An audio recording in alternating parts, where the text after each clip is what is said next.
telling people his 7 feasts.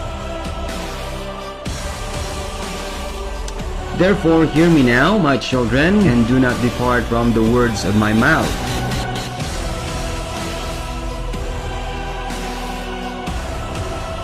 There is no longer Jews or Gentiles. We are all in this one fold because we entered through our belief.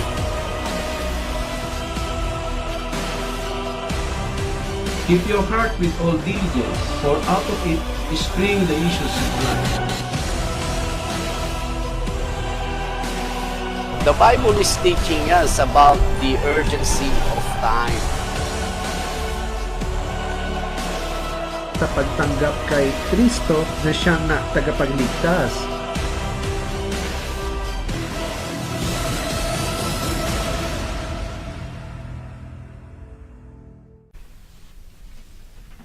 Hello. Welcome po sa ating programang The Bible Cafe. Ito po si Pastor Ramesses Gamboa ng Calvary Chapel, Baguio City. Welcome all. Magandang gabi, magandang hapon, magandang umaga kung saan po kayo nanonood at this time. Welcome po dito sa ating programa.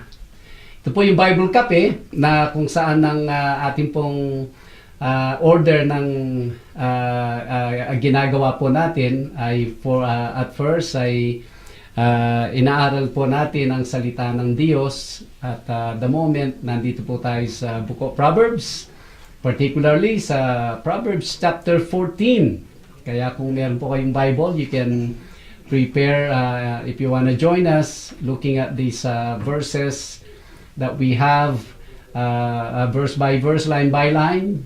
Prepare po ninyo sa Book of Proverbs chapter 14. And then after that, we can have some interaction with my co-anchors and with you kung meron po kayong mga katanungan, clarification regarding sa ating pong inaral na mga teksto. And then also we also cater yung mga katanungan po ninyo regarding sa inyong Christian faith at or sa inyong personal study sa Bible. Kaya let's make it simple, keep it simple. Kumbaga, we are not mga scholars of the Bible. This is a program that we can just simply be part ng inyong pong mga personal study sa mga bagay na hindi po ninyo naunawaan. If you trust us to give our answer or opinion, dito po, you can always send dyan sa may comment box and then we will surely give time para ang mga ito ay masagot namin. Salamat po again. Welcome dito sa Bible Cafe. At with me tonight ay nandito rin po ang aking mga kapatiran, even mga kasama natin sa Calvary Chapel, Baguio City Fellowship. Ayan, may I introduce to you, mga kapatid. Maybe you wanna introduce yourself also. Alright, salamat po. Ayan. Hi guys, it's Bible Cafe time na. Magandang araw at magandang gabi mula Luzon, Visayas at Mindanao sa Amerika at sa lahat ng bahagi ng mundo. Welcome again dito po sa programang The Bible Cafe, and as early as now you can send in your personal questions regarding your Christian faith and even yung inyong biblical view or mga questions about your Bible reading. Ayan, muli po ito po si Brother Dennis, and once again, welcome to one and all. Good morning po sa mga viewers po natin abroad, and good evening po dito sa Pilipinas. Yes. I'm here po once again, and I'm here to be blessed and to listen and to share the Word of God. And we're here po para lalo pang patibayin ang pananampalataya natin sa ating Panginoon. Si Tanya Adquies po ulit ito. Ayan, so once again, we're up now to the proverb of the day. At nasa Proverbs chapter 14 po tayo. And we are going to pick up dito po sa verses 29 hanggang sa verse 32 po. So if you have your Bible with you, you can open it with us. Nang sa gayon, alam niyo po kung ano po yung talakayan po natin sa araw na ito. Once again, Proverbs 14 verses 29 to 32. At babasahin po ito ni Sister Tanya for us. Ayan. Proverbs chapter 14, verse 29 to 32. Yes. He who is slow to wrath has great understanding, but he who is impulsive exalts folly. A sound heart is life to the body, but envy is rottenness to the bones. He who oppresses the poor reproaches his maker, but he who honors him has mercy on the needy. The wicked is banished in his wickedness, but the righteous has a refuge in his death. Ayan, maraming salamat Sister Tanya sa pagbasa ng banal na salita. And back to you po, Pastor Ram. Alright. Salamat, Sister Tanya. Welcome. Dito po, ang 4 na verses na ito, again, ay ano ito as King Solomon describes ang different kinds of people. Unang-una ay ang pagiging impulsive. Ano yung si describe sa atin, ano ang isang impulsive, ano naman yung isang hindi basta-basta ibinubuhos ang kanyang galit. Ano po? Meron siyang description dito eh. Ang sabi po niya sa 29, he who is slow to wrath has great understanding. But he who is impulsive exalts folly. Unang-una, may great understanding daw yung taong hindi basta ibinubuhos niya o nagagalit. Ang tawag dito yung Nagbe-burst out. Salamat, Brother Dennis. May great understanding daw siya. Paano kaya naging great understanding yon? Ano po? Kung titingnan natin sa the way we look at knowledge, understanding, and wisdom, ay ganito po. Kung ang tao meron siyang alam na isang bagay at yon ay isinabuhay niya o in-apply niya, then that will be an understanding sa kanya. Pag siya ay may understanding, nandito ngayon ang ating Panginoong Yahweh to favor ang taong ito, to give him or her wisdom. Kaya kung in that line, kung ang tao daw na slow to wrath, yung hindi siya basta-basta nagbe-burst, ay sa galit, meron siyang great understanding, meaning itong taong ito ay naia-apply niya yung mga different things na natututunan niya sa salita ng Diyos or sa mga advice ng mga taong nauunan sa kanya, let's say mga gulang niya, yung mga grandparents niya or yung mga elders sa community. Siyempre, titingnan muna natin ito in the light ng panahon ni King Solomon. Well, ganun din po sa atin ngayon. Mainly kung ano po yung itinuturo ng salita ng Diyos. Kung ito ay alam natin, ganito pala, then we do it. We have to stay away from this pala, we stay away. Then we will have understanding, one understanding at a time. And then later, once we find ourselves na we are actually putting into practice ang mga natututunan natin sa scriptures, then we will be a patient kind of a person. Kumbaga, kung merong encounter at before na mag-burst out ka sa galit, ay you can actually control that temper. No po. So yun yung hindi ito, kasi yung having a great understanding is our protection ang sabi niya, he who is slow to wrath. Pag meron tayong great understanding, hindi po tayo basta-basta nagbe-burst out without control. Kaya ang protection natin, ang scripture na naman. Ganun po ang pinaka-benefit once we apply sa ating buhay kung ano yung itinuturo ng banal na kasulatan sa atin. Of course, sa panahon na natin po yan.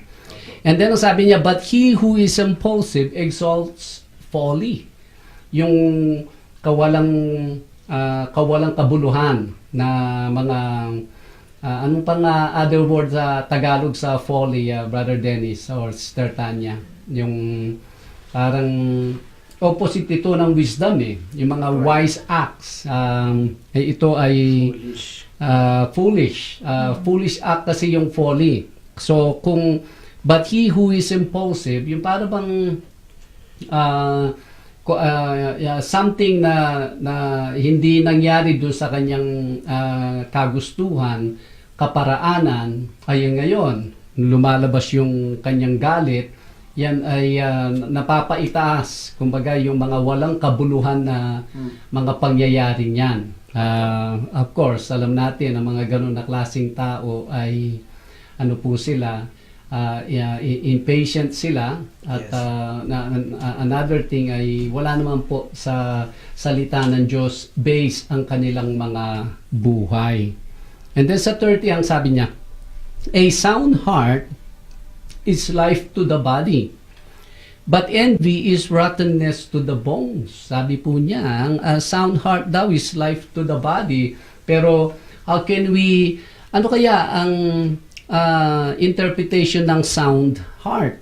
Well, yung second line po niya will give us a clue. Sabi niya, but envy is rottenness to the bones. Ibig sabihin, yung envy, yung naiinggit ka, yung some people ay meron silang ganito, yung meron silang ganyan at nandun sila. Para bang maiinggit ka. Rottenness yan sa bones kasi something that seek something in you na you don't even have to bring it out. Yun ang rottenness Para bang hindi ka kontento, ika nga. Pero meaning yung sound heart is talking about something who is settled to whatever he has or whatever she has. Kung meron siyang something simple na mga bagay, that is already fine with the person. Hindi yung, ito palang, nandito pa lang ako, dapat makaakyat ako sa ganitong klaseng status o ganitong klaseng buhay o ganitong klaseng position. Yun ay opposite ng sound heart. Ang sound heart ay yung whatever we have, whatever Yahweh blesses at the moment, that is fine.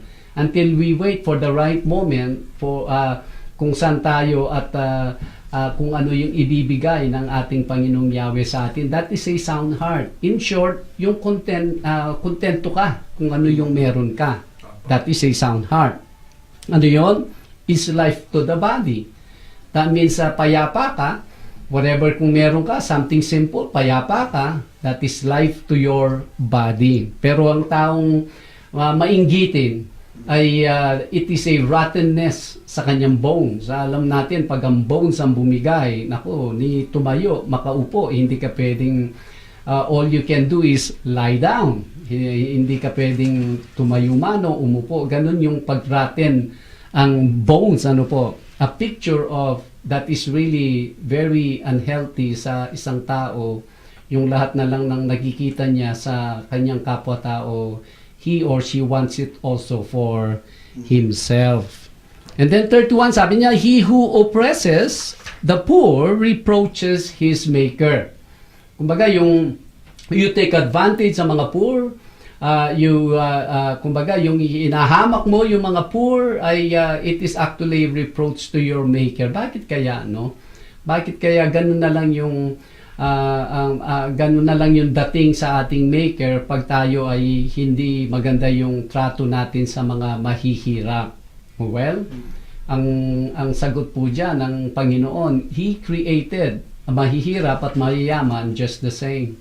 Amen. So ngayon, pag hinahamok mo yung mahihirap, you are actually you're putting someone down sa kalagayan nila na ang ating Panginoong Yahweh, siya po ang may doon, siya po yung may design diyan. Yes. Kaya ganun na lang yung pag-reproach natin sa kanya. Hindi mo ba alam na yan ay mahal ko rin sila at sila ay nandyan sa point na yan, you don't even know kung ano yung plano ko sa kanila. Ganun yung magiging dating natin once tayo ay inoppress natin ang mga mahihirap. Eto ngayon, just the other day yata or yesterday, Brother Dennis, Sister Tanya, we were talking about yung mga may mga rally at binabayaran nila yung mga mahihirap na mga tao. They pay them 300 pesos, 500 pesos, and then ito ngayon. Pero ang katotohanan, they don't even know kung ano yung kanilang pinaglalaban or pinagsisigawan na kung sa rally man and everything. That's actually one way of oppressing the poor. And then ang sabi niya, but he who honors him has mercy on the needy. Wow. Now, ito naman, kung tayo ay talagang ino-honor natin ang ating Panginoong Yahweh, meron tayong tamang pakikitungo sa mga needy or in short sa mga poor. Tama lang ang ating pakikitungo. Bakit? Because we honor the one who created everyone and everything, and that is Yahweh. Doon mo makikita kung ino-honor natin siya o nire-reproach natin siya. Kaya hindi lang po sa salita, no? Meaning kung how you deal with your fellow man, that's how you show your worship and your relationship sa ating Panginoong Yahweh. Remember, ang ating buhay is about godliness and then righteousness. Ito pong vertical niya at saka yung horizontal. Yung horizontal hindi tama, then how can you be right sa iyong vertical, which is your relationship sa iyong Diyos? Meaning, kung gusto nating maging maayos ang relationship natin sa ating Panginoong Yahweh, dapat ang ating relationship sa ating kapwa-tao should be right there as well.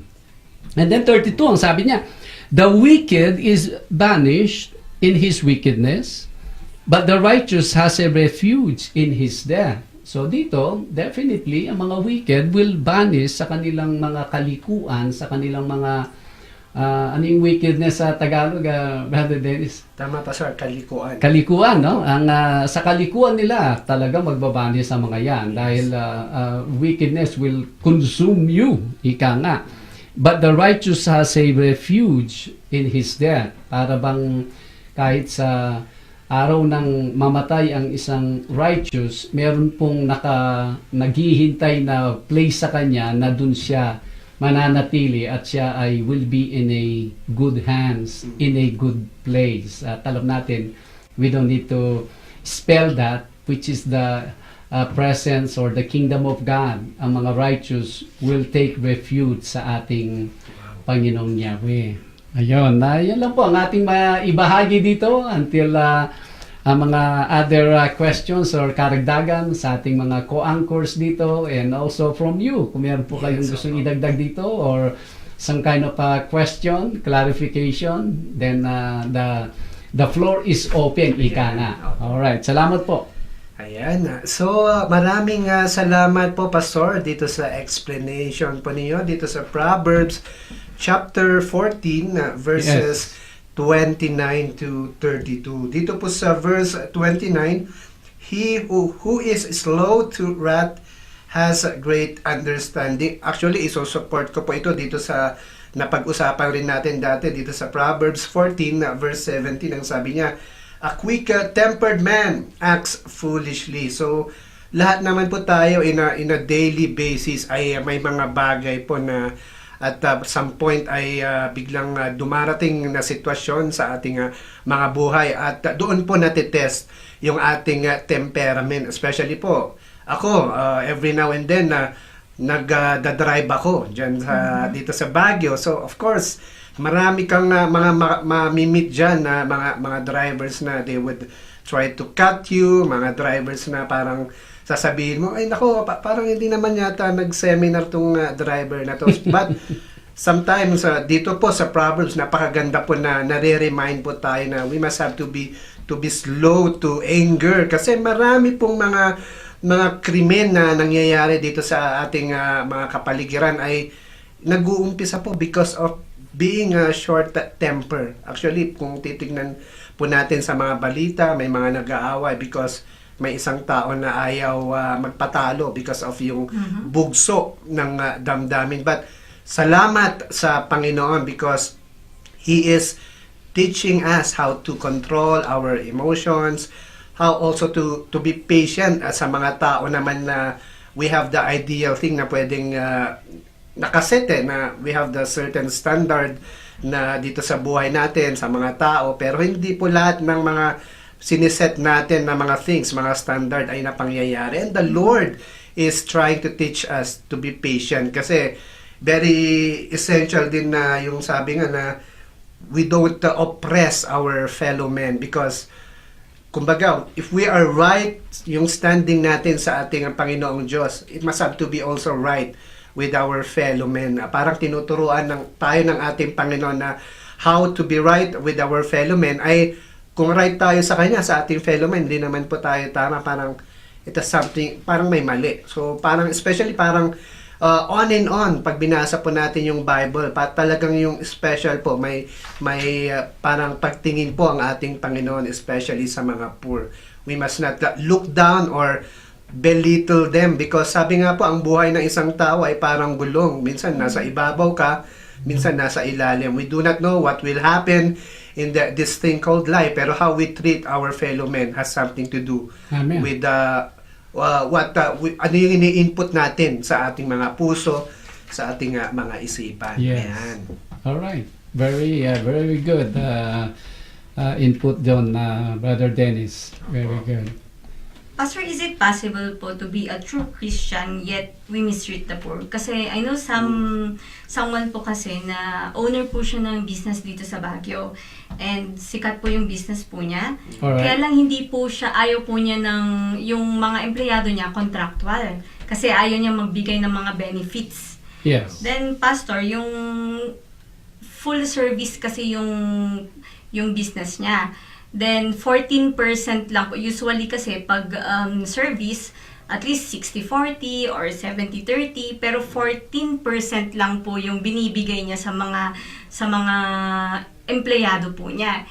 And sa church naman po, very active siya. Isa siya sa pinakamalaking mag-tithes sa church nila. So yung mga empleyado po niyan, tingin po niya sa mga Christian mandaraya.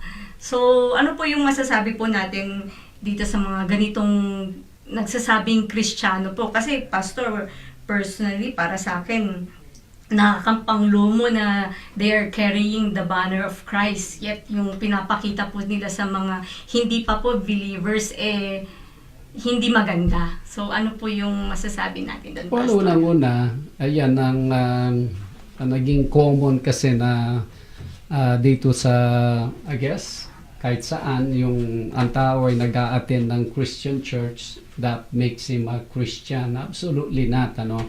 Kanina nga, I was driving with a friend, going, what do you call this, going to Asin Road. At may nadanan tayong dating nag-a-attend sa atin, at naalala ko, wala naman po tayong mga kumbaga yung bad term na bakit hindi na sila nag-a-attend sa church. All I know is we wanna gather people sa church natin that are truly seeking the Lord, seeking Yahweh, desiring and wanting to be saved sa buhay na ito, no? Kung hindi, then it's okay. It's okay to go elsewhere. Ang mayaman man yan o mahirap, mas maganda pa na hindi nag-a-attend sa atin ang taong hindi naman kaligtasan ang hanap niya, kundi approval lang sa kung ano man yung na-iset na niyang lifestyle o yung ugali, character. Basta ako magbibigay ng pera pero wag mo akong pakialaman. Tama ba yun? Tagalog ba yun? Yung bagay na gano'n. Mas maganda, you go elsewhere. Kasi magiging obstacle ka lang eh. Number one, hindi ka magiging magandang example sa mga incoming na mga tao na papasok sa church natin. Makikita nila yung mga gano'n na klaseng tao, ugali, and then ang una nila kasing i-question, bakit hinahayaan ni pastor ito? no? Pangalawa ay baka magkakaroon ng idea yung mga tao na ganito pala ang maging Kristiyano. Number one ay that should not be. Kaya kung ito ang papasok sa church natin, Sister Tanya, I'm pretty sure we will deal with the person na according sa may guide natin siya. Who knows? Baka wala pang nag-correct sa taong yan. Kaya akala niya ay he can get away or akala niya tama na yung kanyang ginagawa. After all, nagbibigay naman siya ng malaking offering o kung tithes man yan sa church na dinadaluhan niya. But we should be, by the grace of God, we should be able to stand and speak the truth and correct the mistakes of the people who are attending our church. Pero yan, taong na yan, wala tayong magagawa dyan. Dahil another pastor ang nagmamando sa kanya. Dapat ay ang pastor mismo ang kikilos dyan. Dahil kung ikaw, Sister Tanya, alam mo, this particular person dito sa Baguio, I'm pretty sure yung kanyang pastor ay mas alam niya dun sa alam mo. Kaya siya ang most responsible to give correction sa taong niya. Opo. Yes.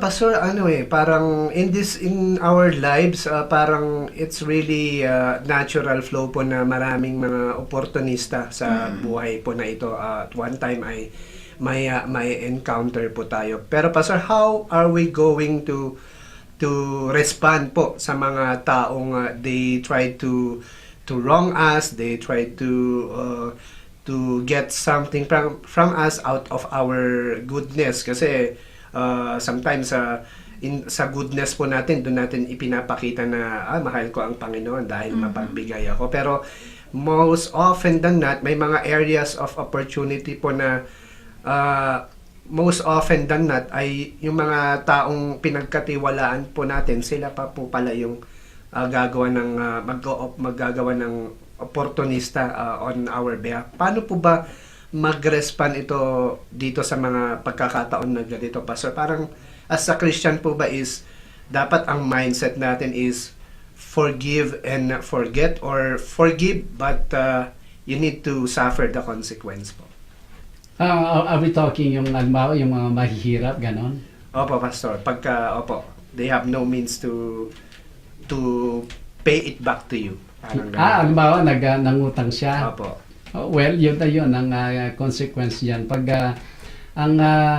Actually, ang mentality, pag may nangutang sa'yo, consider it done. Parang kahit hindi na siya babalik. Wow. Kasi yun na lang yun eh. That's the fact of it. Pero kung may nagbayad pa siya, consider it bonus. Bonus na lang yan. Para hindi tayo ma-disappoint. Kaya nga yung pagpapautang talaga ay, generally speaking, you have to know yung capacity ng pagbayad niya. Hindi po ba tama lang yon? Halimbawa, yung income niya o yung sweldo niya ay say 30,000 pesos. Ang surplus niya ay say 3,000 pesos after ng all expenses niya. And then ngayon, uutang sa sayo ng kalahating milyon. Wow. Ang tanong ay, sandali, paano mo babayaran itong kalahating milyon? 3,000 a month lang yung yung excess mo o yung surplus mo sa iyong mga expenses. So hindi siya practical na pautangan mo siya ng ng 500,000. Dapat yung capable din siya magbayad. Kung hindi, halimbawa, ito lang yung maipautang ko sa iyo kasi marami ka naman malalapitan pang magpautang sa. Generally, ganun po dapat ang magpautang. And yet, may mga pagkakataon na mga emergency. Ayun naman. Iba naman po ang kumbaga yung policy natin diyan. Siyempre yung tao out of desperation kaya siya mangungutang. Pero kung mangungutang siya other than sa emergency lang, na minsan meron lang siyang gustong bilhin o kaya something else, pero hindi naman emergency, dapat ay maging practical tayo on how we will lend money na dapat capable silang magbayad. Kasi pag pinautang natin yan, consider it kahit hindi siya magbayad. okay na sa akin. Basta ako gusto kong makatulong at this point. Alam natin, ang Panginoon can always replace yung mga perang nawawala sa atin because someone took advantage of us. Ayan, maraming salamat po, Pastor Ram. Pastor, may question pa rin po ako regarding sa verse 30. Yeah. 30. A sound heart is life to the body, but envy is rottenness to the bones. Yes. We can see po kasi na si Cain po, envy siya sa brother niya, na si Abel, Ayun. kaya po pinatay po niya. Tama. Tapos si Joseph po, yung mga brothers po niya, nainggit po sa pagmamahal na pinapakita sa kanya ng father nila, Okay. kaya Binenta siya. sa slavery. Then makikita rin natin na yung mga Pharisees po is envy din po sila sa ating Panginoong Jesus. Yes. Kaya po nila siya pinatay. Then yung sa mga Jews naman po, they envied Paul's success sa mga Gentile. Kaya blasphemy po nila yung gospel at saka trinay po nila siyang patayin. Yes. So, can we say po, Pastor, na ang evil po ay deadly and mas malala po ba siya sa wrath kesa at saka anger, Pastor? Yung envy. Yes, Pastor. Oh well, itong kasing envy na tinitingnan natin sa 30, ito yung envy na wala kang magawa. Yung nandun ka sa point na naiinggit ka and at the same time wala kang magawa. Yung para bang, oh, may bago siyang Calvin Klein na bag. Paano na ako? Hanggang generic na lang ba ako? Ito nga sa hindi na niya ako naibili ng mga signature bag. Yun ang envy na yun. Yung nandun ka doon sa point na inggit ka at wala kang magawa. Yun, rottenness to the bones yan. Kakainin ka. Na para bang meron kong somehow na mapapasukan na world dyan na hindi po siya maganda dahil I think ang kauwian nito, it can also be a bitterness bitter ka sa mga bagay dahil hindi na papasa iyo yung mga bagay na nakikita mong meron yung mga ibang tao. Isn't that rottenness? Magra-rotten ang bone mo. At it's not really good. Alam natin ang bone, ano po? Ang bone, dyan ang nakadeposit ang ating mga minerals. Kaya nga ang body natin, pag hindi natin pinakain, say 7 days ka nang hindi kumakain, wala na siyang makain sa system mo. Empty na yung stomach mo. Ay yung fat mo ay wala na, no? Kinain na rin yung fat mo. Eto ngayon, butot balat ka na. Ngayon ang bone naman ang kakainin niya. Pag kinain niya yung bone mo, lagot ka dyan. Magiging fragile at maging na yung bone mo to the point na konting galaw lang, bali ka. Kasi na-rotten yung bone mo Ganon din ang espiritu ng isang tao. Na kung saan ay envy siya and yet wala siyang magagawa. Para niyang kinakain mismo yung kanyang sistema. Nothing is right sa taong ito. Kaya is it as bad as anong sabi mo, Sister Tanya? As anger po. Mas bad po ba siya sa wrath and anger po? Oh well, they're just as bad naman yan They're all bad, pero to entertain envy that can actually destroy your whole system. Anger din, it can destroy your whole system. Mamaya, pag ginilabas mo yung anger mo to the wrong people, baka right there, that moment din ay mamamatay ka. They're all as bad. Pero ito, to deal with the inggit, it's not good. That means we have to be sound. We have to, ang gamot po dyan ay dapat kung ano po yung ibinigay ni Yahweh sa atin at the moment. Sabi nga ni Brother Dennis, ang kalagayan ng tao ay at times ay nasa baba tayo and then sometimes iangat tayo ng Panginoon. Kaya kung ano man level tayo, dapat matuto tayong makontento. That's para yung envy will have no room sa ating mga puso. And then we just deal with whatever status we have, situation we have, kung yung present situation natin. Hindi yung nandito tayo, we're dreaming naman to have another situation.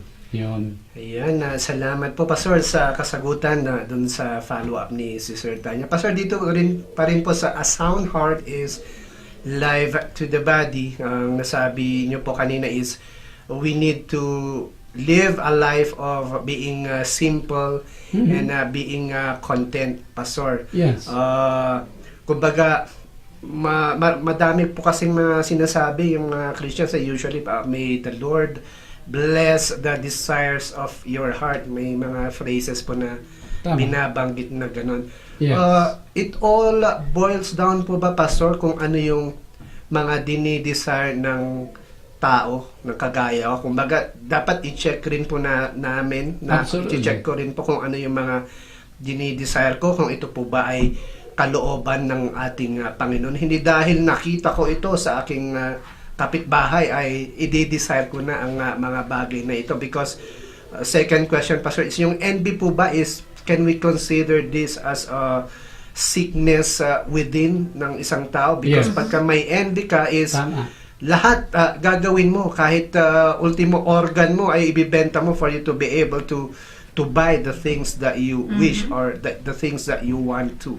Yes, absolutely. Absolutely. Yung you said that really well, Brother Dennis, na yung envy is a sickness even within sa loob ng ating ano yung nauna mong na-mention? Kasi yung dapat i-self-check po natin yung Yes. mga dinidesire po natin because Opo. sabi kasi nila, ang lahat na i-desire mo is the Lord will bless it, pero parang hindi po yata natin biblical kasi parang Yes, may yes. mga desire po tayo na because nakita natin ito sa ating kapatiran or kapitbahay ay gusto na rin po natin. Tama.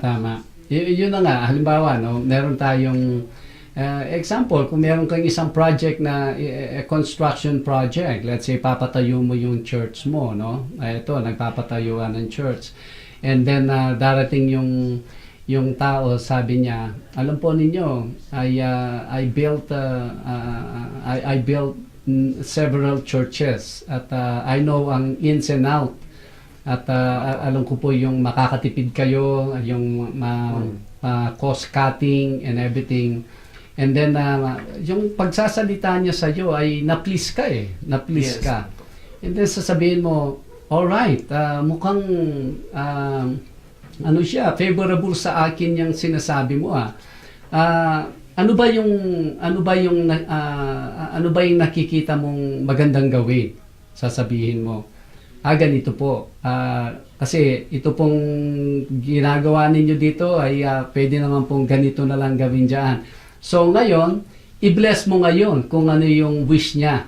Ano ba yung wish mo? Sasabihin mo. O sige, ito po ang wish ko, sabi niya. O yung pag-bless mo sa kanya still has something to do with your will and plan. Tama ba? Opo. Hindi yung kasi ang reading ng mga tao dun sa verse na yon, I believe sa Psalm yan yung please yourself to before the Lord and He will grant the desires of your heart. Akala nila ay ganito. Meron nagsuggest sa iyo na ganito po, several na yung churches na i-build ko. Okay, ano bang wish mo? Ay, gusto ko pong magpatayo ng sarili kong bahay, sabi niya. Pwede ko pong gamitin yung fund ninyo. Ha? Itong fund na hawak ko para sa pinapatayo kong church. Anong kaugnayan niya sa personal life mo? Ganon din yun yung verse na yon. When you make yourself pleasing before Yahweh, He will grant the desires of your heart because the desires of your heart has something to do with pleasing Him. It's not about pleasing yourself. Kaya tama ang sinabi mo, Brother Dennis, na we have to check the desires of our heart. We have to check kung ano yung mga hinihingi natin sa Panginoon. Kanina nga, I was listening to a Christian radio station at ang pinag-uusapan nila, nagsiserve naman tayo at saka we're trying to be right sa Panginoon. So definitely, ibibigay lahat sa atin lahat ng mga pinipray mo ay ibibigay lahat sa iyo ng Panginoong Diyos dahil anyway we wanna live right before Him, di ba? Oo naman, parang discussion pa yan. What? Anong Para tayong nagbubulahan dito. Parang bulahan natin ang ating Panginoon Diyos. And then, pag nabola natin siya, bibigyan niya sa atin yung mga carnal na desire natin. Parang gano'n. Who are you fooling? You are only fooling in deceiving yourself. You cannot fool the Lord. Di ba? Kaya yung ibibigay niya sa atin, igagrant niya sa atin the things that we can be more pleasurable before Him. Yun. Ayan, maraming salamat po, Pastor. At may remember po ako, Pastor, dito sa 31 na yung He who oppresses the poor Okay. reproaches his maker, but he who honors him has mercy on the needy. I think, Pastor, ang human na perspective has a different perspective dun sa perspective ng ating Panginoon. And the Lord wants us, each and every one of us, to look at our brothers and sisters in a different perspective. Kasi po ang tao, ang perspective po ng tao is kapag ka may ma-meet siyang tao, unang may isip niya, ano kayo yung magiging ko dito? But ang perspective po ng ating Panginoon is yung how to be in assistance or how to be of help sa ating mga taong na-encounter. Parang pag iisipin nyo po is parang very very commendable tong bagay na ito because ang hirap po gawin ito kung sa carnal lang po na nature natin na tong taong ito tutulungan ko, anong makukuha ko dito. So parang it takes a lot of ano po, Pastor, parang leading ng ating Panginoon to do this because yung perspective po ng tao is to how I can get something out of this fellow man. Pero ang perspective ng ating Panginoon is very different na pagka nakita niya yung isang tao, parang kung kailangan niyang gumawa ng miracle, kung kailangan niyang mag-skip ng pagkain and everything, gagawin ng ating Panginoon. And that is the very model po na kailangan po nating gawin sa ating buhay because ipinakita po niya na how to treat our fellow man. Pero sa panahon po natin ngayon, parang it takes a lot of parang kneeling and praying for us to be able to be an effective ambassador of Christ. Absolutely yan. Kaya nga ang Panginoon na nakikita niya ang lahat, na alam niya yung padating, alam niya yung kalagayan ng mga tao. Let's just put it this way. Halimbawa, simply, kung ang Panginoon gusto niyang magkaroon ng tig 10 pesos itong mga taong padating at ipinadaan niya sa iyo, itong mga padating, 4 na katao, dumating sa iyo 50 pesos. Sabi mo, 50 pesos, eto sakto, may padating na 4, di tig sa 10 kami. O ito, bigay mo yung yung 4 na tao na tig 10 pesos. Okay, nakaraos yun. Eto ngayon, may nakikita siyang 7 katao na padating at kailangan niyang bigyan ng tig 50 pesos. O, sino kaya ang more candidate na ipapadaan niya yung perang yon para makarating dun sa mga taong gusto niyang bigyan ng tig 50 pesos. But the thing is, He will not bless those more than how He wants to bless you. Di po ba? Kasi ang ibibigay natin ay the same thing as kung ano yung ikikip natin So, ganun lang. Ano ba? Tayo ba maghahanap ng mga tao dito yung may pakinabang lang sila sa atin? O we will treat everyone just the same? There are people who can bless us, but there are people also that we need to bless them just the same. So, maging maayos tayo. We will always be in the middle. Magiging mediator tayo. That means we will be well dealing with those below us. We will be well dealing those above us. Ang naging experience ko, Brother Dennis Tertanya, sa buhay, yung isang taong pag ang kausap niya ay mataas sa kanya, talagang bow to the ground siya dahil mataas siya no? Parang talagang opo, yes ma'am, ganun siya. Alam po ninyo, ang taong yan, kung paano niya i-treat yung mga taong mas mababa sa kanya ay grabe po. Grabe. Pero yung taong, pag mataas yung tao sa kanya, he just deal with that person just fine. Para bang simpleng, pagtrato, simpleng respeto, dahil nakakataas siya, ganun din ang trato niya sa mga mas mababa sa kanya. Simple lang, hindi yung hinahamak niya, hindi yung talagang sinusubsub niya sa lupa dahil mas mababa sila sa kanya. Ang nakikita ko po yan, parang sometimes I wanna label that as a mirror principle. Kumbaga, yung how do you treat people above you is the same you treat people below you. Kaya dapat medyo balanse lang po tayo. Hindi yung talagang nanginginig tayo just because mataas sila sa atin, pero yung nasa hintay ka ngayon, maghanda ka ngayon, yung mga mababa naman sa atin. Minsan nakikita po natin yan sa treatment ng tao, lalo na doon sa mga mas mataas sa kanila. Ayan. Opo, Pastor. May additional question ako, Pastor. Yes. Ayan. Yung anger po kasi, it begins in the heart. Yes. So, ano pong mapapayo natin sa mga leaders po natin, lalo na sa mga decision making po nila? Kasi sila po yung may position. Yes. Pero mostly po, sila yung galit po nila. So, ano po yung possible na maipayo natin sa kanila? Galit nila? Yung anger po kasi nila, mas grabe po yung anger management nila. Oh well, ang number one, unsolicited advice kasi yan, Sister Tanya. Kumbaga sa atin, we do not know what to advise them until the day, the hour that they will seek advice sa atin. Kumbaga ngayon, we are creating a case scenario and yet the person is not even listening or not even seeking advice. So yung pag nag-release tayo niyan, para tayong nag-release ng mga gems or yung mga precious stones sa pearls, sa mga swine. But when that time comes, pag sila'y nag-seek ng advice sa atin, God is so gracious to give us wisdom to give the proper advice. Yan. Pero, Pastor, can we say po na anger against sin is good? Kasi may anger po na kagaya pong Diyos natin. Holy anger. Opo, yung holy anger. Yes.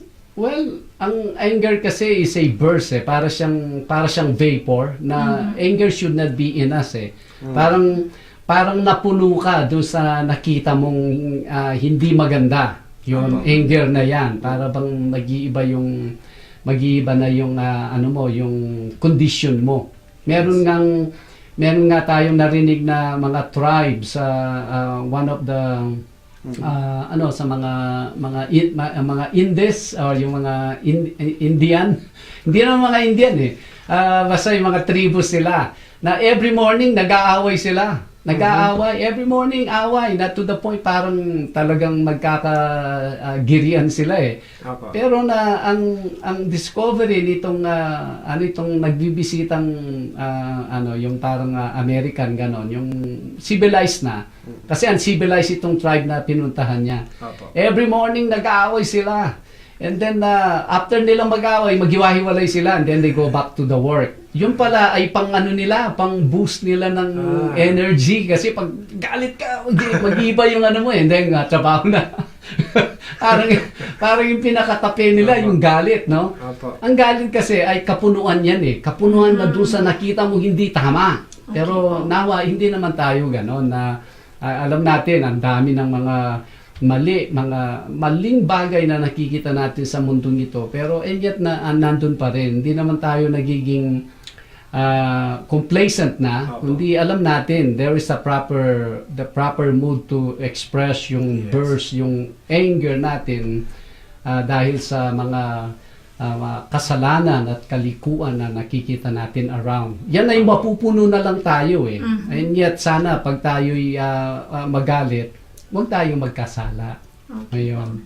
Ayan po. Actually, the safest way for us is not to consider yung tao na nakikita natin. Let us prioritize first yung individual self natin na we must have to control our anger. Because in that way, kung nakokontrol natin yung anger, by God's grace, pwede nating mahawaan yung mga taong nakakakita sa atin. Parang Pastor, na-remind ako dun sa sa isang team sa sa national team ng New Zealand bago sila Okay. maglaro kasi magmi-meet yung dalawang teams. Ang ginagawa nila may parang sayaw-sayaw sila na parang nagagalit sila. I think that's one way for them to burst out yung kanilang mood para pagkalaro nila sa court ay talagang lalabas lahat nung nila mga Tama.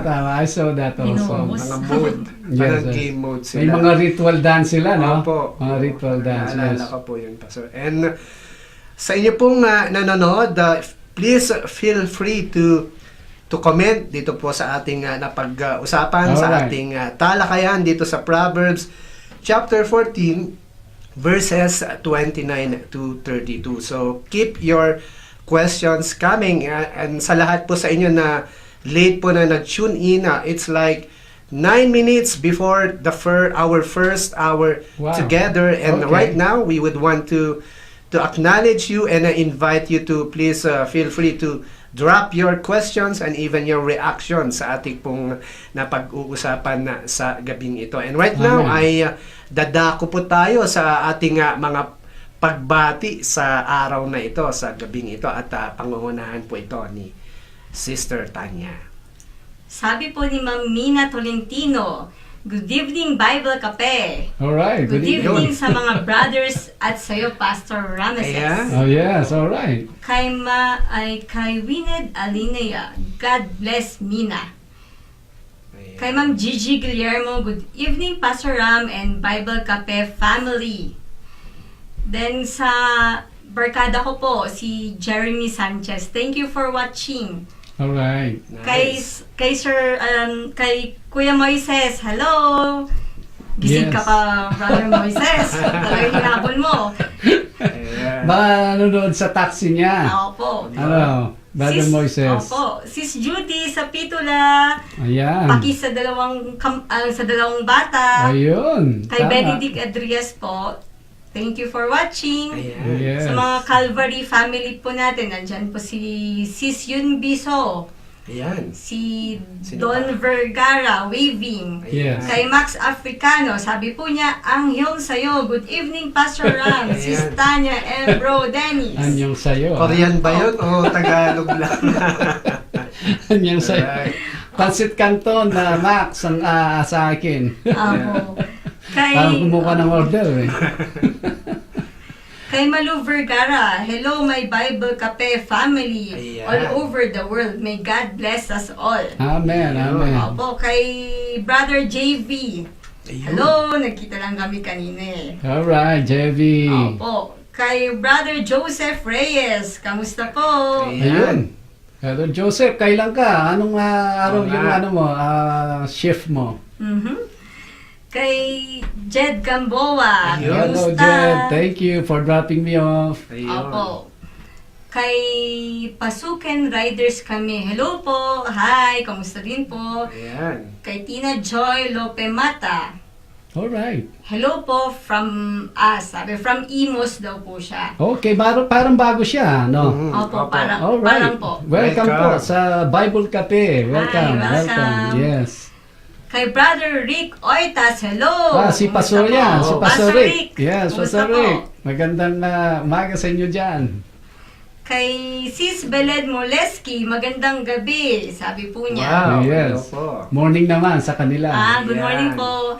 Yes. Kay Trini Ortega, attendance, good morning and good evening, Bible Cafe. Present. Ayun.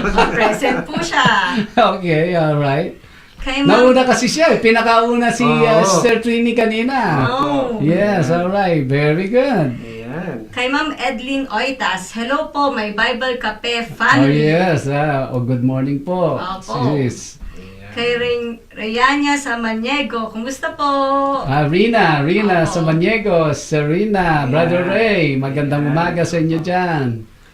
Kay Brother Jonathan Bacani, magandang umaga po. Diyan. Yes. Kamusta po kay Sis Raquel? Yun. Yun. Opo. Okay. Kay Christina Gadi po, Amen. Greetings, Pastor, and good evening to all who are watching Bible Cafe. Ayun. Kamusta? May neighbor na hindi ko pa nakikita. Opo. Manang Lilia din, hindi ko pa nakikita eh. Ayun. Opo. Alright. Si Ma'am Vilma Kayaban, thumbs up. Ayun, Ayun, Sir thumbs Vilma. up. Welcome. Yan, land of the rising sun. Ayan, si Mimi Olais Imson. Hello, cousin. Welcome to the program. Si Pastor Rhea Makadangdang dyan sa may Alright. Paniki, Tarlac. Palapit na po ang ating conference. I hope Yes. that you are doing fine po. Yeah. And also with us, sino pa ba naman nandito? Si Lava Enriquez, dyan po sa may Tarlac. Kamusta kayo dyan with the engineer, si Sir, yung hobby mo, ayan. I forgot ayan. And also si Gladys May Barros is also joining Alright. us tonight. Sis Gladys, magandang gabi. Ayan, si Sister Wilda Diaz also. Alright. Of course, with Brother Andy and Sean. Ayan. Alright. Kay Josefa Jovater, kamusta po? Ayan, Sister Josefa. Opo.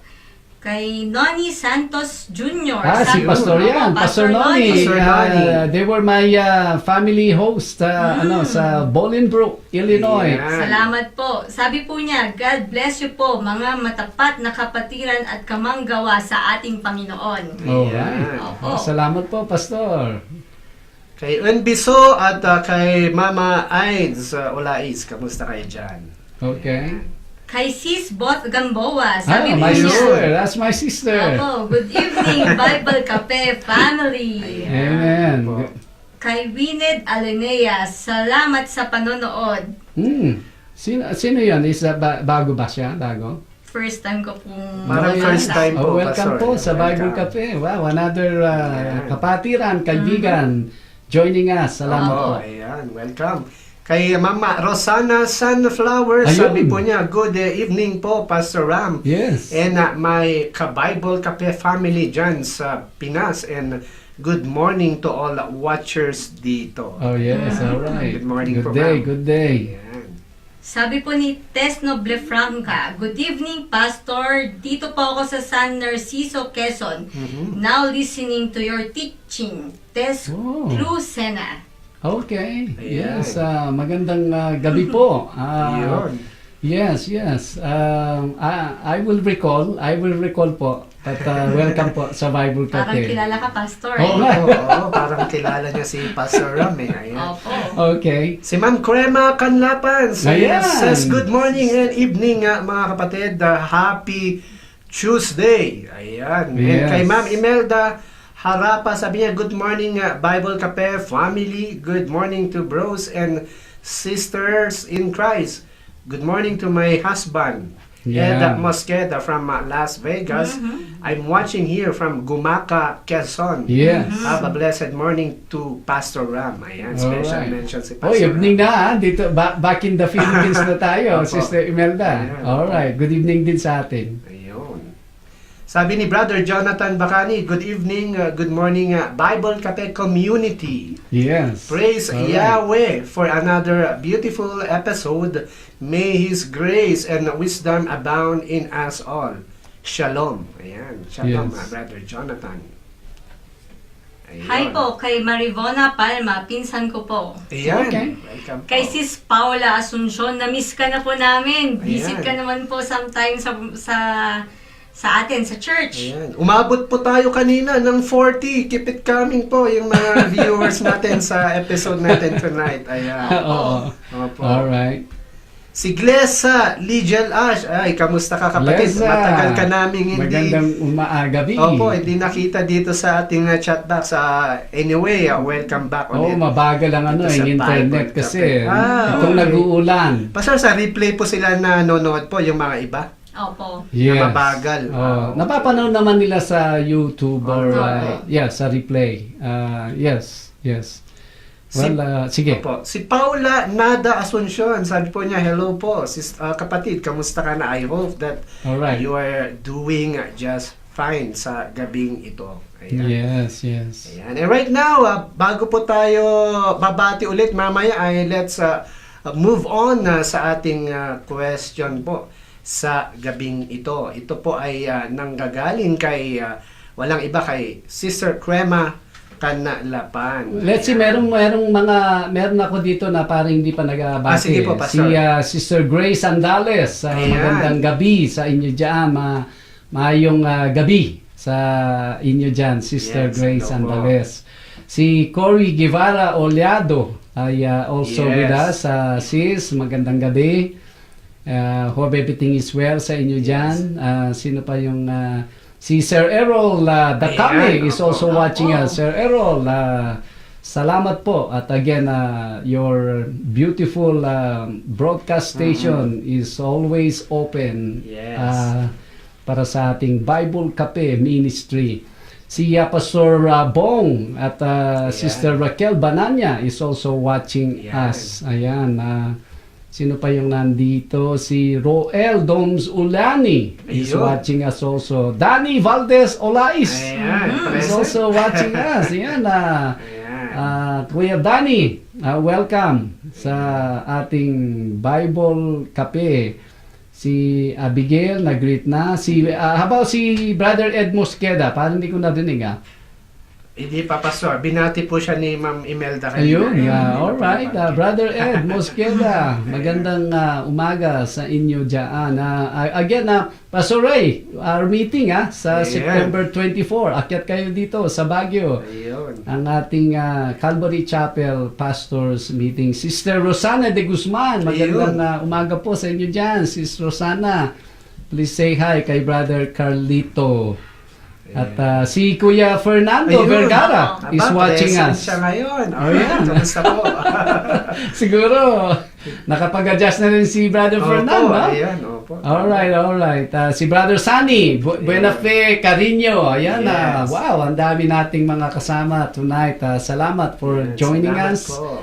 At have your questions ready, send them to us. Let's have a discussion. Salamat po. Ayan, si Giyong Only rin po, si Sophie ay nakaantabay Oh, din Sophie. sa gabing ito. And, Sophie. opo, if you may, Pastor, can we move on po sa ating katanungan sa Opo. gabing ito? Ayan, Yes. Sister Tanya, do you have it with you? Yes po, sabi po ni Ma'am Crema Canlapan regarding po to sa study natin today. Alright. Pastor Ram, good evening po. What's the difference po between jealousy and envy? Okay. Which one is worse? Ano po yung ways para hindi tayo masak into one of them? Salamat po. Ayan, salamat Sister Crema for sending po your Thank question. you. Yes. Anong difference?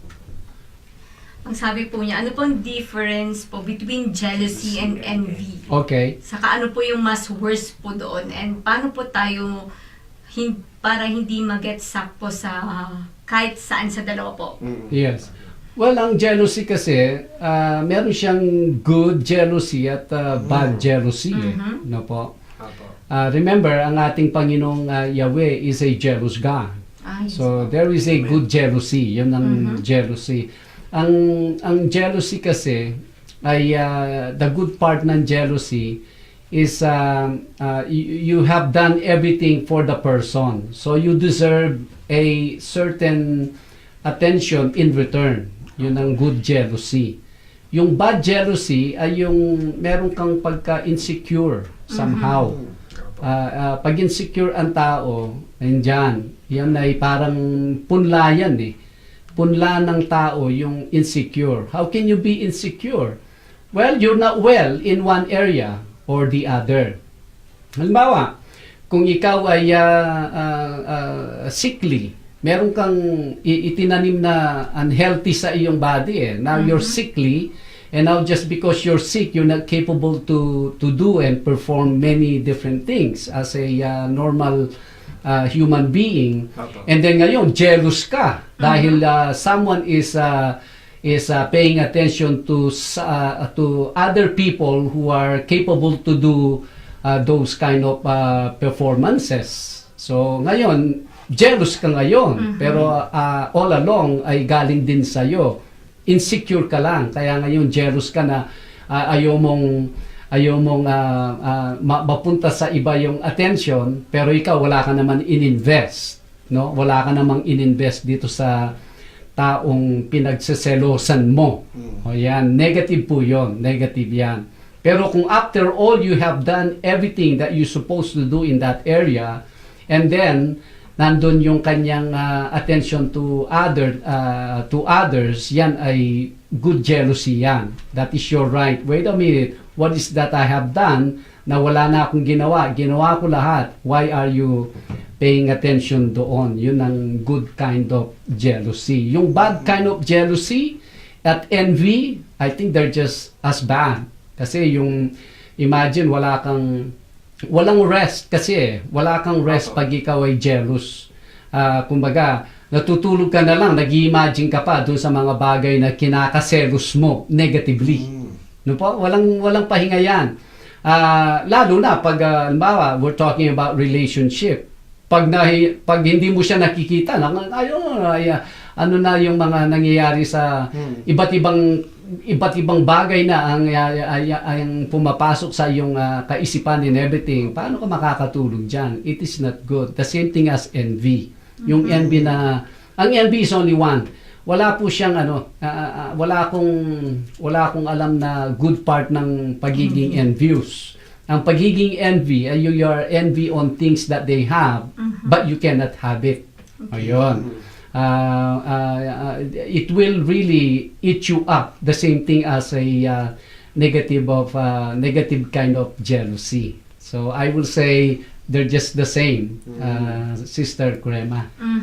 Ayan, maraming salamat po, Pastor Ram, sa pagsagot sa katanungan. And let's just hope and pray po na wala po sa atin ang mag-birth sa ating mga puso. Either envy po ito or yung jealousy. jealousy. But to wrap that up, Brother Dennis, ang life lesson dun sa jealousy, well, do whatever you need to do.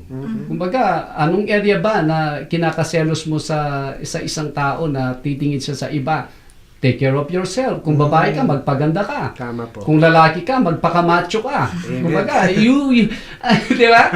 You have to do what you need to do. Hindi mo nga ginagawa, and then ayaw mo naman siya maghanap doon sa hindi mo ginagawa. Yan ay unfair naman doon sa tao, lalo na sa mga mag-asawa. Na kung mag-asawa na kayo ay you don't take care of yourself, that's not good. Para mong kinulong yung asawa mo na ito, mag-asawa na kayo, nasa covenant kayo and everything, pero ikaw na hindi mo naalagaan yung sarili mo. Nung buhay pa po, my beautiful late wife Josie, nung po siya ay buhay, we have that covenant. I take care of myself. I wanna look handsome for you. And you will look beautiful for me.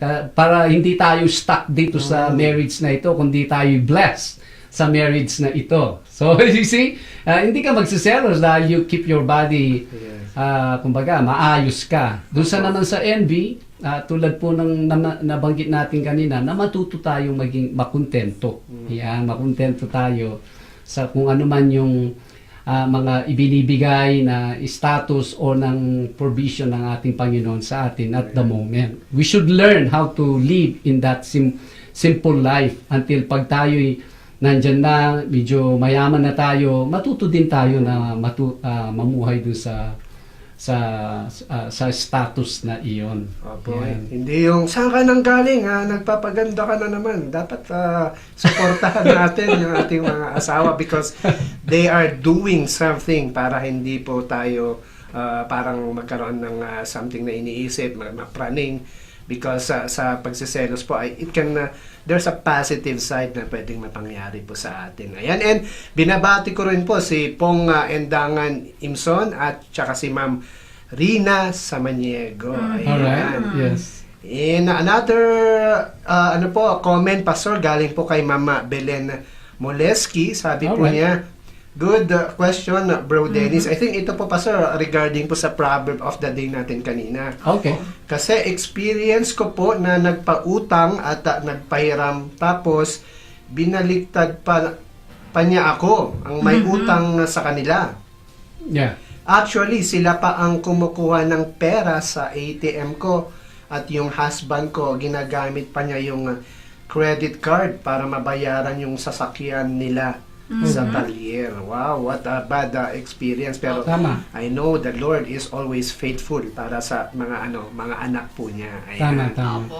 Well, yun na nga, yung salamat Sister Belen for Opo.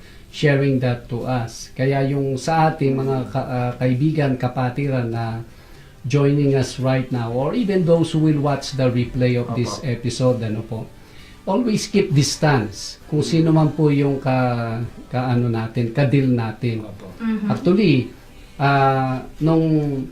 nung nandyan po tayo sa Las Vegas, let me share na ito po, totoo ito na nangyari sa buhay namin. At one time, isa sa mga kapatid ko, he borrowed money sa akin. Hindi niya mabayaran yung apartment niya. So I lent $200. Ito po, okay, para mabayaran mo yung yung apartment mo. And then about a month or 2 months later, balik na naman siya, nangungutang na naman ng pera. And then ang sabi ko, kapatid, no? Kapatid, para generic na lang. Opo. Kapatid ko, alam mo ba yung $200 na pinahiram ko sa iyo, 100 doon ay kay Sister Josie. 100 lang yung pera ko doon. And yet, hindi ko man sinabi sa kanya. Now, hindi mo pa nababayaran. Bakit nangungutang ka na naman? Diba? Dito ay may trabaho ka, darating yung pagbayad ng apartment, ba't hindi mo nababayaran? Yun na po ang huling utang niya. Sabi ko, sa iyo, nilalagay mo ko sa spot. Kasi kung hindi kita pauutangin at this point, magiging masama ako sa iyo. Pero pag pinautang kita, hindi man nagiba yung pagiging magkapatid natin. Ito po, magkapatid na ito. Dapat when it comes to money, we have to know how to deal it. Number one ay hindi lang pera natin yan, pera ninyong mag-asawa. Kaya always keep the distance. Kung yun po nagawa ko sa kapatid ko, much more sa ibang tao. Biological, Pastor, na kapatid niyo po talaga. Kapatid ko talaga ito, Brother Wow. Dennis. Kapatid ko ito. Hindi na ulit dahil hindi niya nabayaran yung inutang niyang $200 dahil doon, $100 lang sa akin doon. Kasi ang pera ko, pera din ng asawa ko eh. Yes. So Yes, hindi niya nabayaran, hindi po pwedeng maulit yan. Kapatid ko yan. Ayan. Ayun, bago po yung follow-up question ko, Pastor, baka ma-miss ko of course, si Kuya Moises, andyan din si Nanay Lita Delerio. Mamaya, tanongin niya, hindi siya kasama. Sister Lita, kamusta pa kayo dyan? Oh, Pastor, yeah. is it just healthy na sa isang context po ng mag-asawa na kung yung husband magpapahiram, dapat po ba alam ito ng better half niya? And Yes. sa case din po ng babae, alam rin po dapat ito ng hobby niya. As much as possible. As much as possible. Lalo na kung budgeted lang yung income. Pero that was the time kasi na we were really making a lot of money during that time eh. Uwi ka, sometimes meron kang $300 sa pocket mo. Cash yan ha, tip lang yan. That was the time na ang Las Vegas was really booming. You know? Pero kung budgeted lang, talagang dapat malaman lang. Ipaalam po. Magpaalam. Opo. Opo, kasi normally po, Pastor, nagpautang ka na, pero minsan pagka hindi alam nung better half mo, yun pa yung ikaka-cause ng away ng mag-asawa. Usually, may mga ganun pong mga confrontation na nangyayari. Madalas mangyari naman yan. Pero wag lang nawa yung napakalaking bagay na kinuha ninyo sa budget ninyo na pag-aaral ng bata, ng mga anak ninyo, or something, pambayad ng something. Basta wag lang yon. Extra, no problem. Wow, opo. Ayan, maraming salamat po, Pastor Ram, sa a little bit of enlightenment when it comes to sa pagpapahiram po That's ng right. Pera. Ayan. Yes. Sister Tans. Pastor, may babati muna po ako. Ayan. Before ko Alright. i-read yung question ni Sis Okay. Yun Biso. Okay. Hi kay Ana Peralta. Kumusta? Kay Hello. Ma'am Gleza Ligel Ash. Ayan. Kay Tops Policarpio. Nag-message siya sa akin, I'm watching you now. Wow. Sabi po niya. Kay Ma'am Carlota Velasquez, sabi niya, parang blooming ka ngayon. Sabi niya sa PNM din Sa po Bible ako. kape lang yan. Yes. So, Alright. Kay Sir Emil de Guzman, dati ko po siyang ka-office mate. Okay. At kay Rhea Welcome. J, kaklase ko po siya nung elementary. Kamusta po? Thank you for watching. Ayan, if you may sis, bago mo basahin yung Apo. question ni Sister Umbiso, sabi rin ni Ma'am Tess Noble Franca, good evening po, Pastor. Dito po ako sa Narciso, Quezon. Now, listening to your teaching. Yan, Sabi yan. ni Parang Tess nabasa from- kanina yan, ha? Opo, Cici Lucena po. Ayun, nabasa na po pala. Ayan. Cici Lucena. Okay, yes, yes. Pastor, baka meron po kayong na-miss po namin na mga pagbate with you. Oh, yes. Meron dito si Ate Gigi Guillermo, yan, Ayan. sa Las Vegas. Sabi niya, welcome to my cousin Demi, who is visiting Las Vegas, is watching right now. Welcome po. Have a safe trip to you. Manang Road. Can you read that? I cannot read the continuation nun eh. Do you have that, Sister Tanya? Kaya from Gigi Guillermo. But anyways, happy watching po. Yes, Sis opo. Demi, cousin ni Sister Gigi. At si Pastor Roel Castillo Ayun. is watching us Yeah. now. Hi, Pastor. Hello, Pastor. Magandang gabi po Welcome. sa atin. I'm back sa Pilipinas. Hopefully Yeah. makakyat kayo. September 24, we have a meeting po dito sa Baguio. Yes, opo. At tulad po ng pinangako ko, we have a free for all. Ano na kasi yung sizzling, Brother Dennis, yung dun sa kinakainan natin? Ano po, Pastor, sa tawag doon? Doon sa Japanese po ba? Or Hindi, sa Sisling Ligarda. Plate? Sa Ligarda, yung papasok pa ng konti. Sa likod nung... Sister Tans. Ano? sa likod ng yung sa Prince gym. Plaza. Sa gym ni na cousin, Sister Tanya. Oo, sa ano? Hindi na pinakpikan yun. Sisling Plate. Sizzling plate, yung Pangasinense. Oh. Di ba? Parang pigar-pigar po. ganun. Pigar-pigar. Sarap nun. Oh, yeah. Oo nga po. So, pigar-pigar tayo. On the house yan. Masarap po yun. Masarap yan. Pastor, yung sabi ni Ma'am Gigi, yung have a safe trip to Manong Road, Manang Lina, Jackie, and Glenn. Yan po Ayan, yun. okay. Have a safe trip po. Yeah. Have a safe trip. May Yes. Yahweh watch over and grant you traveling mercy po. Ganon din po kay Sister Violi Datuin. Ayan. Is also watching us now. Meron nga po siyang comment at let me read muna itong Opo. comment ni Sister Grace Andales. Welcome to the program, Ate ng Gamay, Wow. Ate Yam, Genodia Sombria from Negros Occidental, now living in Luzon. You see, so that means si Sister Grace Andales invited ngayon itong si Ate Yam Very good. Nice. Jonaida Sombria. Welcome po sa Bible Cafe, and thank you Sister Grace Andales for spreading the word about our program. Ayan. Sister Bioli, sabi niya, good evening Pastor Ram and the Bible Cafe family, Brother Dennis, Sister Tanya, and to all the Salamat po. viewers. Yan, salamat po. Alright. Ayan. Take it away, Sister Tanya, sa ating katanungan.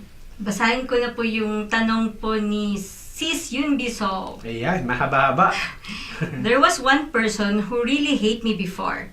She even spoke bad words in front of me, even though I didn't do anything. Yes. But my mom told me to love her more and be more kind to her, and after 1 month, she opened to me po. And until now, we are friends.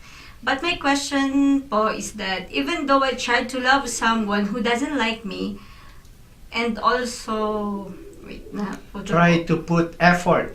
Mhm. And then there is still no...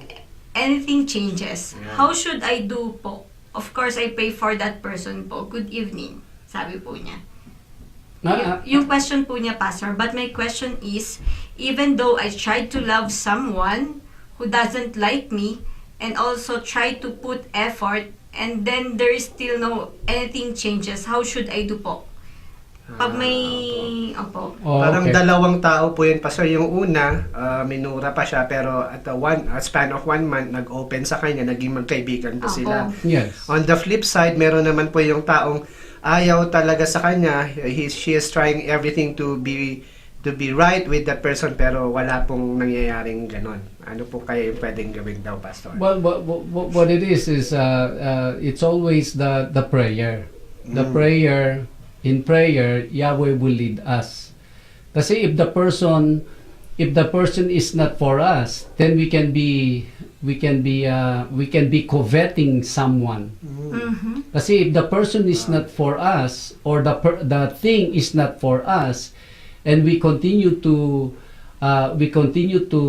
do everything to possess or to have it, we are actually coveting that particular person or particular thing. Opo. Kaya we have to be in prayer, and whatever Yahweh tells us, that should be the answer. We don't tell Yahweh the outcome, and so Yahweh will work on the way, the means, the process of that outcome. We have to ask Yahweh, what is it, Yahweh? Then if we have a listening ears, definitely Yahweh will tell us exactly what it is. Is it for us or it's not for us? If it is for us, that means more patience. If it is not for us, then we stop pursuing. That's all we know when it comes to prayer. Yeah, I think, Pastor, to be fair naman kay Sister Unbi, not every person that we meet along the way will be kinda well with them. There are people that eventually we are going to be friend with them, but not every person that we meet will be our friend. Exactly. That's not really doesn't matter for us, as long as the people that the Lord leads to us in our own personal ways, Yes. we can have an impact in their lives. So Absolutely. that's what matters most. Ayun. I wanna greet si Nikki Dumalag is watching us. Sister Nikki, maayong buntag sa imo diha. Yeah. Maayong gabi sa amin dire. Oh, Pastor, ano po yun? Cebuano po ba yan? O anong language po? Si Bano yun. Wow. Taga Dumaguete kasi si Sister Yeah. Nikki eh. Sister Nikki, throw us a comment. Yeah, Actually, nag-wave na si Sister Nikki dito eh. Okay, welcome Yeah. sa Bible Cafe, Sis Nikki. Ayan. Si Erasmo Alvarez, teammate ko po ito. Hindi ko pa yata nabati ito kanina. Ayan, hello brother, kamusta ka dyan? Ayan. I think another question po, Pastor, si Brother Benedict. Dito po, babasahin po ni Sister Tanya. Alright. Before po nun, basahin ko lang po yung comment ni Brother Jonathan Bacani. Ayan. Opo. Sabi po niya, Amen. In addition po, we also have to take care of our spouse as we take care of ourselves. Huwag po natin silang bigyan ng stress. We always give credit to God first. And of course, sabi To ano? our better half, our well-being, sabi niya. Alright. Keep in mind, a happy wife is a happy life. Sabi. Yes po. Opo, tama I'll po keep yun. that in mind, Brother Jonathan. Happy Tama, wife tama is a po. happy life. Tama po. Yan. Meron tayong wife dito. Sister Carla Punsalan, Marcoleta is Yes. watching us. Yan, Hi po. magandang umaga. Maya paabak. Yeah. Sis Carla, yan, Punsalan. Ayan. Sabi ni Ma'am Crema, Pastor, salamat po sa sagot po. I can be jealous for my husband only but not be envious about anything else at all. Envious. Okay. Ayan, salamat Ma'am Crema for your comment. Alright. Basahin ko na po yung question ni Brother Benedict Adrias. Ayan. Alright. Sabi po niya, does superstitions po have biblical background? Some religions po kasi incorporate superstitions with some biblical practices, like yung offering ng food for the deceased loved ones. At saka yung mga iba pa daw po. Oh yes. Walang alam kung superstitions kasi ay coming from animism. Hindi po yan galing sa Bible kasi.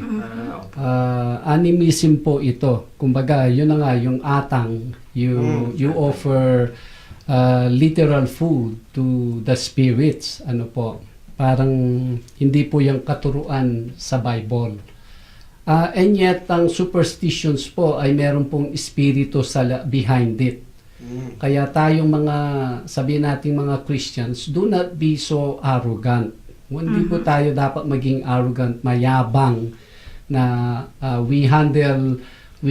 para bang ginaganon mo lang yung superstitions. No, it's always, it's the same principle po dyan eh. do not fear them, but respect them. Respect whatever superstitions there is, but do not fear it. Kasi meron silang, dapat ganito yung gawin mo and everything.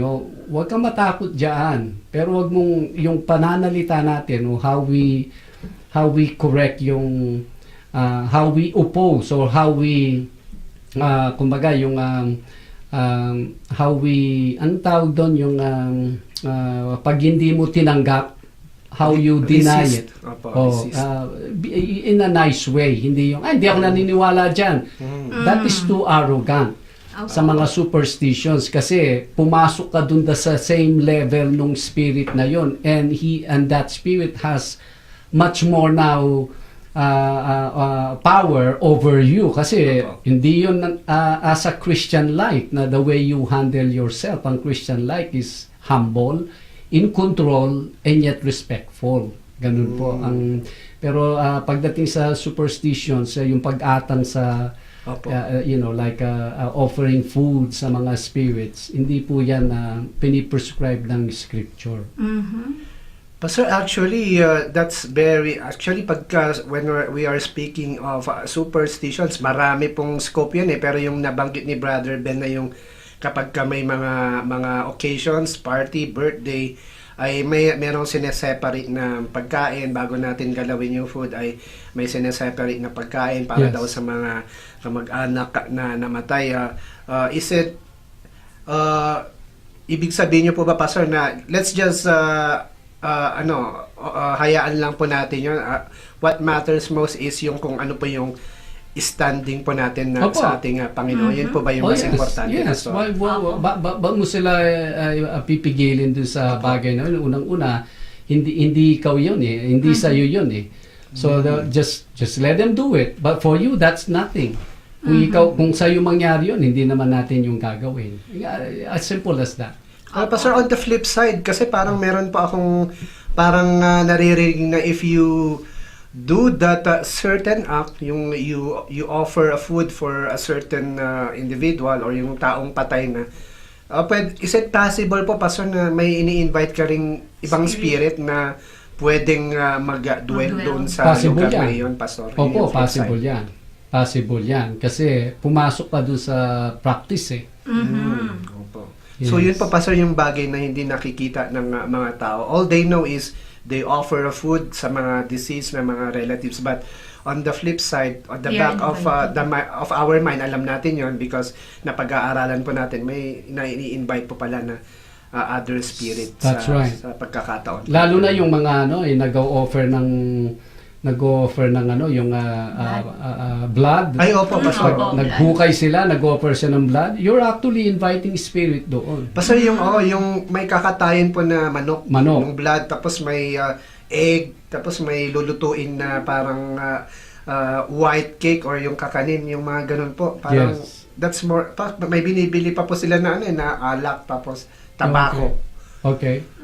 Ganun po yung ibang ginagawa nilang ritual. Ang ano naman nila, to justify their means is for them to be able to appease the spirit na involved doon sa certain locality. Tapos pag ginawa po nila yon ay mananahimik na daw yung spirit at hindi nagagambalain yung mga taong nakatira doon sa lugar na iyon. But the opposite, ginising nila yung spirit. It's the opposite pala. Opo, kaya lang, siyempre yung mga tao hindi nagbabasa ng Bible, kaya naive yan mga inosente. Kaya nakikinig na lang sa kanilang mga mediums, yung mga spiritual guide nila, siyempre puro mga espiritu ang sasabihin ng mga yan. Dahil we have an experience dyan. One time, meron po tayong nag-a-attend sa Calvary Chapel na family. One time, lumapit sila sa akin, nag-confess. At sila ay nagpapahukay doon sa ilalim nila. Alam mo naman dito sa Baguio, maraming hukayan dito At ang one time, meron silang inimbita doon, yung matanda, ay yung baston niya ay may tinuturo doon sa ilalim ng bahay nila. Sabi nila, meron pong ginto dyan. So bago sila naghukay, ay yun na nga, nag-atang sila, yung manok, tatlong itlog and everything. Walang nakakaalam dyan. Naghuhukay sila, pati yung mga kasama nila sa bahay, walang nakakaalam. pag wala na yung mga bata, pumasok na, doon sila nagpapahukay. One time, lumapit yung isa nilang anak, sabi niya, Nay, na may napanaginipan po ako. Isang matandang babae, mahaba ang buhok, at sa harapan niya, kinakain niya 3 itlog. Naku, natakot po sila dahil napansin din nila, ever since nagpahukay sila, may away, puro away sa loob ng bahay. Hindi nila ma-figure out why. Eto na ngayon, meron po silang in-invite na espiritu. We went there, in-advise ko sila, i-stop yung paghukay, takpan yung butas, ginawa naman nila. Salamat naman at na-stop yung mga chaos sa loob ng pamamahay nila. Opo, Pastor. Ayan, maraming salamat po, Pastor Rams. Alright, I believe we have arrived sa ating time at may mga questions tayo, but we will put them first on the list by tomorrow's episode. Ayan. Opo. Screenshot ko lang sila para hindi natin ma-miss. Alright. Medyo Sige. marami. Okay. Pastor, sabi ni Mama Rosana Sunflowers, may comment po siya dito, Pastor. Can I read it? Opo. Sabi po niya, Pastor, wait, what we be ready for? Question pa rin po pala ito. So, bibigyan daan po natin ito sa araw po ng bukas. Absolutely, Ayan. yan. Sige. And ayun na nga po, dumating na po tayo sa conclusion, of course, na ating Tuesday episode ng Bible Cafe. Wow, ang daming pwedeng pag-usapan. Thank you. Yeah. Tunay nga po kapag makabuluhan at may sense ang ating mga pinag-uusapan na tinatalakay, more especially dito po sa scripture, sa Biblia, ay talagang hindi po natin namamalayan ng oras. But for you all po na nag-send in po ng inyong mga katanungan, abangan nyo po ang kasagutan sa inyong mga katanungan sa araw po ng bukas, Lord willing po. At ngayon po ay maraming nagpapasalamat po ako sa bawat isa na nag-antabay dito sa programang Bible Cafe. Sa mga ngayon pa lang po nag-open or nag-login dito sa Facebook, mapapanood nyo po, don't worry, ang replay over YouTube or even dito po sa Leader News Philippines once na-upload po yung episode po natin tonight. At maraming salamat sa mga prayer warriors and even sa mga taong involved Salamat po. behind the scene, more especially sa ating mga technicians po dito sa studio, si Sir Oliver, si Sir Ace, and more especially kay Sir Errol Amen. Takame. Once again, ito po si Salamat Brother Dennis, and once again, may the Lord bless us all. Well, ang dami ko po talaga natutunan ngayon. And sa slow to anger naman po, natutunan ko po na si Adonai Yeshua, siya po yung example ng slow to anger. Amen. We see po na despite po sa daming test po sa kanya at saka provocation, Yes. nakita po natin yung patient po niya at saka yung wisdom po niya. Yan po ang Diyos na fina-follow po natin. Ito po si Tanya Adrias po. Salamat sa panood. Yes. All right. Salamat, Brother Dennis. Salamat, Sister Tanya. Thank Again, you din po. Sister Tanya, salamat for spending 2 consecutive days dito as Thank your you din Sabbath po. for our Yom Kippur. Yom Kippur will concluded this sunset. Salamat at Yahweh gave us a Trumpet, Pastor. Yom Kippur Yom Teruah. Yung Teruah. Yom Teruah. Okay, salamat for the correction. Opo. Feast of Trumpets po kasi. Ayan, salamat sa ating Panginoong Yahweh giving us the freedom to even gather yesterday to somehow do our best in welcoming ang Feast of Trumpets. Dito Yes. na po yung simula ng tinatawag na fall feasts. Kaya yon, inline na po yan ang Yom Kippur, no, Sister Tanya? Yes po. Next And week then po yun. Feast of Tabernacle, tama ba? Yes po. And then Feast of the ano pa yung susunod nun? Yung last po natin is Feast of Tabernacle. Okay, ano pa yung after ng Yom Kippur? There is another one eh. After ng Yom Kippur po, Feast of Tabernacle. Tapos yung 8th day po ng Feast ng Tabernacle. Ayun, okay. Alright. Salamat po. Again, ang Proverbs po natin kanina, chapter 14, verses 29 to 32. He who is slow to wrath has a great understanding. But he who is impulsive exalts folly. A sound heart is life to the body. But envy is rottenness to the bones. He who oppresses the poor reproaches his maker. Ganun na lang paghamak mo sa kanya, no? But he who honors him has mercy on the needy. The wicked is banished in his wickedness, but the righteous has a refuge in his death. Once again, so much na we can learn dito sa sinishare ni King Solomon sa atin through the inspiration of the Holy Spirit, of course. Salamat. At the more we study the Word of God is the more na nagiging aware tayo, guided tayo, at protected tayo only if we will apply them sa ating pong mga buhay. Again, I wanna read itong mga farewell greetings natin kay Sister Violi. Sabi niya, datuin shalom and have a blessed night, a blessed day, and God blesses us all. Amen. Amen. Amen. Sabi ni Sister Malu Vergara, salamat po mga brethren. Shalom everyone. May Yahweh bless us all. Amen po. Sister Trini Ortega, hi Jeds, Trinidad Aquino, I'm watching. Of course, salamat po Sister Trinidad for being with us, watching us sa time na ito. Sister Crema, thank you very much po for this day again. Sa lahat po ng sacrifices, ng mga behind the scenes, of course, Engineer Oliver, Sir Ace po, ang mga nasa behind the scene po natin. Kung kayo ay may gustong padalang mga pang merienda, welcome din po ang mga tao natin behind the scene. Just let us know. Madali lang magpadala para sa pakonsuelo, ika nga. Salamat po again. Si Pastor Ramesses Gamboa po ito ng Calvary Chapel, Baguio City. As we always say, mabuhay po tayo sa ating Panginoong Yahweh. Everyone, Shalom. Shalom. Shalom. Shalom. Yahweh telling people His 7 feasts. Therefore hear me now, my children, and do not depart from the words of my mouth.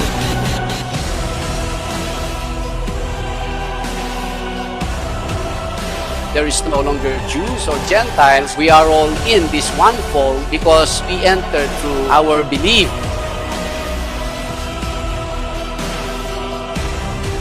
Keep your heart with all diligence, for out of it spring the issues of life. The Bible is teaching us about the urgency of time. Sa pagtanggap kay Kristo na siyang na tagapagligtas.